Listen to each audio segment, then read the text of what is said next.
Hello everyone, welcome to study scott. इस video में हम लोग क्लास 8 साइंस की बुक का चैप्टर 3 के नोट्स देख रहे हैं। इससे पहले हम लोग जो है सिंथेटिक फाइबर्स देख चुके हैं। अब हम देख रहे हैं प्लास्टिक्स के बारे में। तो देखिए, plastic is a synthetic material which can be moulded और set into any shape when soft and then harden to produce a durable article. तो जो प्लास्टिक की चीज़ें होती हैं, जैसे कि आपका फ़ोन है, इसमें बहुत सारी प्लास्टिक है, कपड़ों में प्लास्टिक होती है, हर चीज़ में प्लास्टिक कहाँ नहीं है। तो प्लास्टिक जो है वो सिंथेटिक मटेरियल है, लेबोरेटरीज़ में बनाया जाता है वो, और वो जब सॉफ्ट होता है उसको किसी भी शेप में ढाला जा सकता है और वो काफ़ी ड्यूरेबल होता है। प्लास्टिक ख़राब नहीं होती है, बहुत लंबे समय तक चलती है। Plastics are synthetic polymers formed by the combination of large number of monomers. तो प्लास्टिक्स कैसे बनती है? प्लास्टिक जो है वो सिंथेटिक पॉलीमर्स होते हैं और काफ़ी सारे मोनोमर्स की चेन जो है वो जुड़ती है और फिर प्लास्टिक बनते हैं। देखिए, ये प्लास्टिक की पन्नी और प्लास्टिक का कचरा, प्लास्टिक के टॉयज़, प्लास्टिक की चेयर्स। तो प्लास्टिक्स के बहुत सारे यूजेस हैं। सिंथेटिक मटीरियल होता है जब सॉफ्ट होता है और उसको किसी भी चीज़ शेप में डाल सकते हैं और फिर वो हार्ड होता है तो काफ़ी लंबे समय तक चलता है। तो based on arrangements of the units, the plastics are classified into two types such as linear and cross linked plastics. तो बेस्ड ऑन अरेंजमेंट, अगर अरेंजमेंट की हम लोग बात करें तो प्लास्टिक्स जो हैं उसको हम लोग टू टाइप से क्लासीफाई कर सकते हैं। एक तो होता है लीनियर, यानी कि इस तरीके से सीधा सीधा चल जाता है लीनियर, और एक होता है क्रॉस लिंक्ड प्लास्टिक, मतलब इस तरीके से देखो देखो है ना, क्रॉस क्रॉस बन रहे हैं। तो लीनियर और cross linked types of plastic कौन कौन सी होती हैं? एक तो होते हैं थर्मोप्लास्टिक्स और होते हैं थर्मोसेट्स। तो thermoplastic can be melted repeatedly. तो थर्मोप्लास्टिक्स जो होते हैं ना उसको बार बार मेल्ट करके चेंज करके बनाया जा सकता है। थर्मोसेट्स मतलब आपने एक बार बना दिया, फिर उसको मेल्ट करके दोबारा चेंज नहीं कर सकते, और एक बार शेप हो जाती है फिर मेल्ट दोबारा पिघलाकर उसको बदल नहीं सकते हैं। तो ये सारे कुछ कुछ एग्जांपल्स अब थर्मोप्लास्टिक्स के बारे में जानते हैं।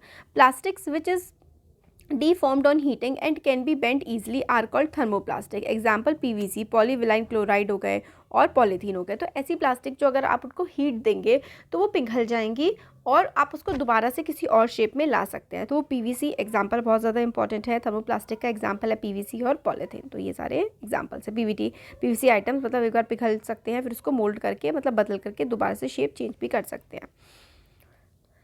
पॉलीथीन पन्नियाँ वगैरह जो होती हैं जिसमें हम लोग सामान रखते हैं। थर्मोसेटिंग प्लास्टिक्स क्या होती है? Plastics which when moulded once can not be softened by heating. तो एक बार अगर आपने उसको मोड़ दिया, मतलब एक बार आपने उसको बना दिया, फिर आप उसको भी कितनी भी हीट दे देंगे वो चेंज नहीं होगा।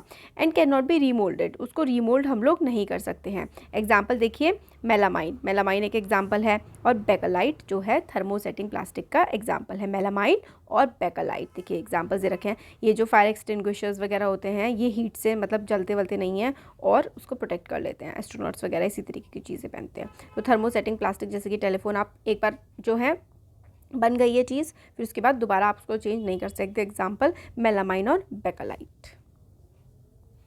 बेकलाइट जो है is a poor conductor of heat and electricity, so it is used for making switches and handles of utensils etcetera. तो जो आपने जो बर्तन होते हैं उसके जो हैंडल होते हैं ना, इस पर क्या लगा होता है? बेकलाइट लगा होता है। और जो स्विच होते हैं हमारे घर में ये भी बेकलाइट प्लास्टिक के होते हैं। मेलामाइन क्या होता है? Melamine resist fire and can tolerate heat better than plastic, so it can be used for making fire proof dresses, tiles, kitchen wares etcetera.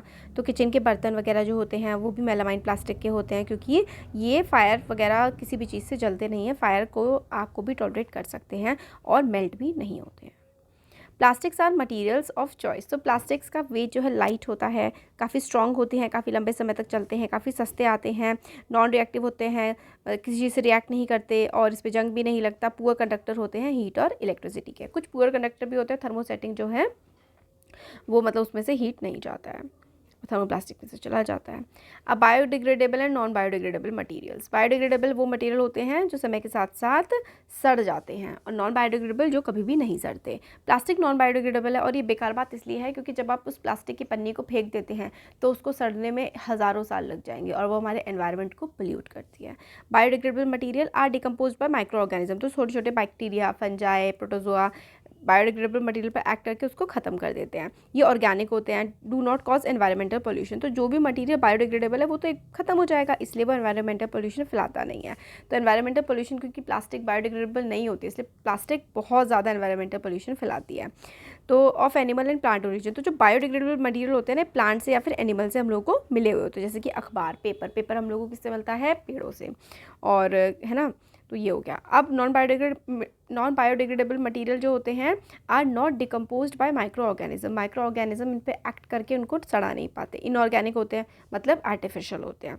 Environmental pollution काफ़ी फैलाते हैं। मैन मेड चीज़ें जैसे कि प्लास्टिक और ग्लास और फाइबर्स, सिंथेटिक फाइबर्स, ये बहुत ज़्यादा कूड़ा फैलाते हैं।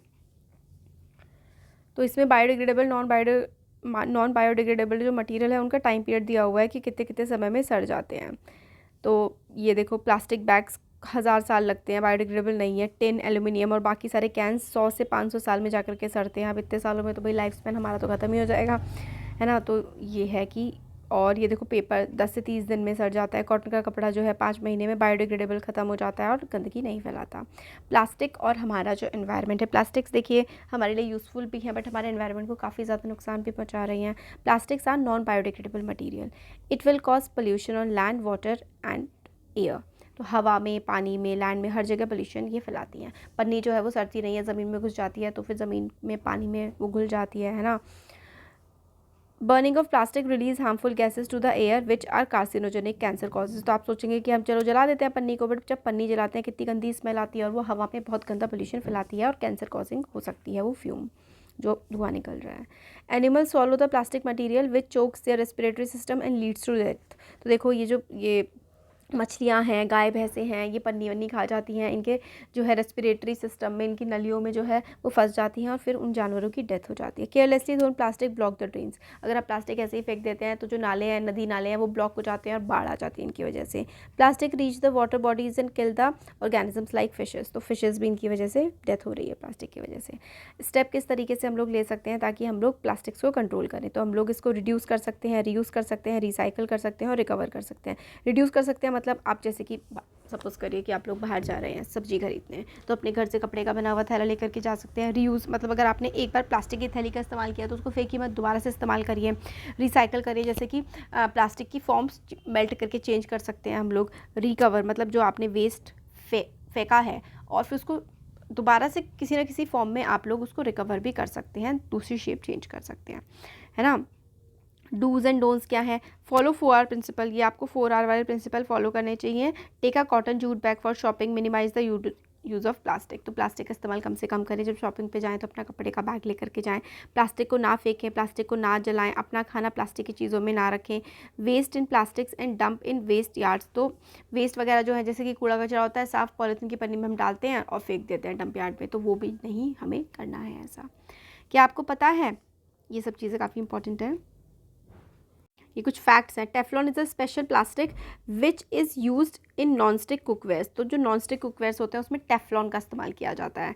Special plastic is used in microwave oven for cooking. तो स्पेशल प्लास्टिक का इस्तेमाल किया जाता है माइक्रोवेव ओवन में कुकिंग करने के लिए। Melamine is a plastic which is fire proof. Melamine जो है वो फायर प्रूफ होती है।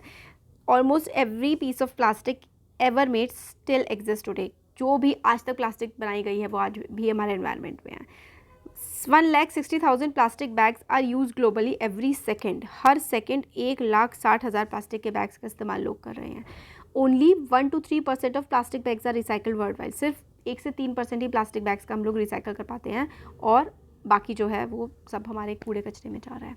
तो ये था हमारा चैप्टर और काफ़ी कंसर्निंग भी था कि प्लास्टिक हमारे इस्तेमाल भी है, हम कर रहे हैं और हम वेस्ट भी बहुत ज़्यादा इसको करते हैं। तो देखिए, अगर अच्छा लगा है वीडियो तो ज़रूर वीडियो को लाइक करिए, चैनल को सब्सक्राइब करिए और फ्रेंड्स के साथ शेयर करिए। Thank you.